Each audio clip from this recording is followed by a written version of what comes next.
এই ছেলেটি মজা করে বলে, যদি আমার কাছে অনেক চকলেট থাকতো। আর কিছুক্ষণ পর তার পকেট থেকে অনেক চকলেট বের হতে থাকে। এরপর ছেলেটি বলে, যদি আমার একটা বড় বাড়ি থাকতো। তখনই মাটির ভেতর থেকে পুরনো কেল্লা ভেসে ওঠে।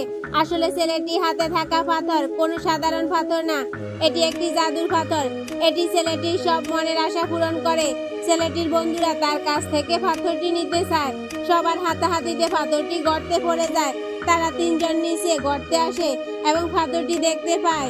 ছেলেটি পাথর নিবে, তখনই সেখানে থাকা কুমির তাকে খেয়ে ফেলে। সে কুমিরের পেট থেকে পাথরটি নিয়ে বের হয়ে আসে। তখনই ছেলেটি পাথরের দিকে তাকিয়ে বলে, যদি আমি এখান থেকে বেঁচে যেতাম। ঠিক তখনই একটি ডাইনোসর এসে তাদের তিনজনকে সেই ছাদের কেল্লায় নিয়ে আসে।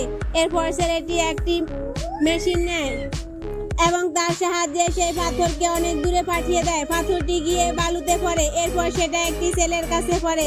ছেলেটা অনেক ভালো ছিল। এরপর থেকে পাথরটা সবসময় তার কাছে থাকতো।